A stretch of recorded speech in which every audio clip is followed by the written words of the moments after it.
دوستوں، اگر میں آپ سے سوال کروں کہ آسمان میں سب سے زیادہ چمکدار یا برائٹ کیا چیز ہے تو یقیناً آپ میں سے زیادہ تر کا جواب ہوگا کہ سورج، کیونکہ سورج ہماری کائنات میں سب سے زیادہ چمکدار اور روشن نظر آتا ہے۔ آسمان میں نظر دوڑانے پر ہمیں بہت سارے ستاروں کا وجود نظر آتا ہے جو سورج کی روشنی کے سامنے ماند پڑ جاتا ہے۔ اس لیے زمین سے آسمان کی طرف دیکھنے پر کوئی بھی شخص یہ سوچنے پر مجبور ہو سکتا ہے کہ سورج ہماری کائنات میں موجود سب سے زیادہ روشن چیز ہے۔ مگر دوستوں، در حقیقت ایسا بالکل نہیں ہے۔ کائنات میں موجود اور دریافت شدہ سب سے زیادہ چمکدار چیز کیا ہے، اس کو کس بنا پر ناپا جاتا ہے اور یہ کائنات کے کن حصوں میں موجود ہیں، یہ سب باتیں جانیں گے آج کی ہماری اس ویڈیو میں۔ دوستوں، ہم جانتے ہیں کہ ہماری کائنات ایک لامحدود حد تک وسیع و عریض ہے، لہٰذا صرف آسمان کی طرف نظر اٹھا کر سب سے زیادہ چمکدار نظر آنے والی چیز پر اکتفا کر لینا ہی یقیناً بے وقوفی ہوگی۔ ایسٹرونامرز جو ستاروں پر تحقیق کرتے ہیں وہ ستاروں کی برائٹنس کی شدت کو ناپنے کے لیے ایک ٹیکنیک کا استعمال کرتے ہیں، وہ یہ کہ سورج یا دوسرے ستاروں کی روشنی ہم زمین کے لوگوں تک کتنی برائٹنس تک پہنچ رہی ہے، جسے اپیرنٹ میگنیٹیوڈ کہا جاتا ہے۔ یعنی یہ وہ برائٹنس یا چمک ہے جو ہمیں زمین سے ہماری عام آنکھ سے نظر آ رہی ہے، جو کہ در حقیقت ایک ستارے کی اصل چمک نہیں ہوتی۔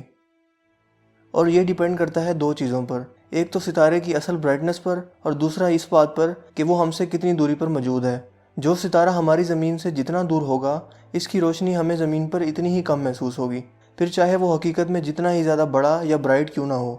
مثال کے طور پر دوستو، چاند کی خود کی روشنی نہیں ہے، مگر اس کے باوجود وہ آسمان پر ہمیں رات کے وقت سب سے زیادہ برائٹ ترین یا روشن ترین چیز نظر آتی ہے۔ لہٰذا اس سے ثابت ہوتا ہے کہ کسی ستارے کی برائٹنس کو ناپنے کے لیے اپیرنٹ میگنیٹیوڈ کسی کام کا نہیں ہے۔ لہٰذا اس چیز کے لیے سائنسدان ایک اور ٹیکنیک کو آزماتے ہیں جسے ایبسولوٹ میگنیٹیوڈ کہا جاتا ہے، اور اس ٹیکنیک میں لوگارتھمک اسکیل کو استعمال کر کے نمبرز کو زیادہ یا کم آرڈر میں ارینج کیا جاتا ہے، اور اس اسکیل میں نمبر جتنا بڑا ہوگا اس چیز کی اتنی ہی کم برائٹنس ناپی جاتی ہے۔ اس کے برعکس اس اسکیل کا نمبر جتنا کم ہوگا اس چیز کی برائٹنس اتنی ہی زیادہ ہوگی۔ لہٰذا اگر ہمیں کائنات میں موجود سب سے زیادہ برائٹ یا چمکدار چیز ڈھونڈنی ہے تو اس اسکیل کے مطابق سب سے کم نمبر والی چمکدار چیز کو ڈھونڈنا پڑے گا۔ چلیے دوستو، اس کی شروعات کرتے ہیں اپنی زمین سے موجود سب سے زیادہ قریب ترین ستارے سورج سے، جس کی برائٹنس ایبسولوٹ میگنیٹیوڈ پر 4.8 ہے۔ اس سے آگے جانے پر ہمیں سورج سے قریب ترین اور چمکدار ستارہ دیکھنے کو ملتا ہے جس کا نام سیریز ہے، اور یہ رات کے وقت زمین سے دیکھنے پر آسمان میں سب سے زیادہ چمکدار نظر آتا ہے۔ اس ستارے کا فاصلہ زمین سے 8.5 لائٹ ایئرز یا نوری سال ہے، جبکہ اس ستارے کی ویلیو ایبسولوٹ میگنیٹیوڈ پر 1.46 ہے، جس کا مطلب یہ ہوا کہ یہ ہمارے سورج کے مقابلے میں 22 گنا زیادہ چمکدار ہے، جو کہ ناقابل یقین حد تک زیادہ ہے۔ مگر دوستو، یہ بھی کچھ نہیں ہے جب ہم R136A1 ستارے کی بات کرتے ہیں، جو ہمارے سورج سے 250 گنا زیادہ بڑا ہے اور اب تک دریافت کیے جانے والا کائنات میں موجود سب سے بڑا ستارہ ہے۔ اس کا ڈائی میٹر یا سائز 2 کروڑ کلومیٹر ہے اور اس کی ویلیو ایبسولوٹ میگنیٹیوڈ پر -12.16 ہے۔ یہاں یاد رکھنے کی بات یہ ہے کہ سورج کی ایبسولوٹ میگنیٹیوڈ 4.8 ہے، اور یہ بھی کہ جتنا زیادہ بڑا نمبر ہوگا اس کی برائٹنس اتنی زیادہ کم ہوگی۔ لہٰذا R136A1 نامی ستارہ، جو کہ ہمارے سورج سے 36 لاکھ گنا زیادہ چمکدار ہے، یہ کتنی زیادہ چمک یا برائٹنس کا حامل ہے، اس بات کو آپ اس چیز سے سمجھ سکتے ہیں کہ اگر یہ ہمارے سورج کی جگہ ہمارے نظام شمسی میں موجود ہوتا تو اس کی چمک ہمیں 1 سیکنڈ میں ہی اندھا بنا دینے کے لیے کافی تھی۔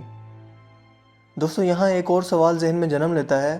کہ کیا صرف ستارے ہی ہماری کائنات میں موجود سب سے زیادہ چمکیلی چیزیں ہیں؟ کیونکہ ہم جانتے ہیں کہ کائنات میں ستاروں کے علاوہ کئی سو اجرام فلکی موجود ہیں، لہٰذا ہم کائنات میں موجود اس چمکدار چیز کو ڈھونڈنے کے لیے صرف ستاروں تک محدود نہیں رہ سکتے، لہٰذا ہمیں اس سے آگے بڑھنا پڑے گا۔ دوستو، جیسا کہ ہم جانتے ہیں کہ خلا میں موجود ایک ستارہ جب اپنی طبعی عمر پوری کرنے کے بعد مرنے کے قریب ہوتا ہے تو وہ ایک عظیم الشان دھماکے سے کائنات میں پھٹ جاتا ہے، اور اس دھماکے کو سائنس کی زبان میں سپر نووا کہا جاتا ہے۔ اس عظیم الشان دھماکے کے نتیجے میں ایک طاقتور ترین روشنی کی لہر خارج ہوتی ہے جسے گیما رے برسٹ بھی کہا جاتا ہے، اور یہ روشنی کائنات میں موجود کسی بھی ستارے سے زیادہ چمکدار ہوتی ہے۔ یہ دھماکہ چند سیکنڈ میں اتنی زیادہ روشنی خارج کرتا ہے جتنا سورج اپنی زندگی کے 1000 کروڑ سال میں خارج کرے گا۔ یہ کائنات میں ہونے والے چند انوکھے عجائبات میں سے ایک ہے۔ سائنسدانوں کے مطابق ہماری زمین سے قریب ترین ایک ستارہ بھی موجود ہے جس کا نام WR104 ہے، اور آنے والے وقتوں میں یہ سپر نووا ایکسپلوژن یا دھماکے کی تیاری کر رہا ہے، اور اگر ایسا ممکن ہوتا ہے تو یقیناً اس کی ریڈیشن کے اثرات ہماری زمین تک ضرور پہنچیں گے، جس کے نتیجے میں ہماری زمین کی اوزون لیئر کا 25% حصہ تباہ ہو جائے گا اور زمین پر موجود جانداروں کی زندگیوں کو خطرہ ہو سکتا ہے۔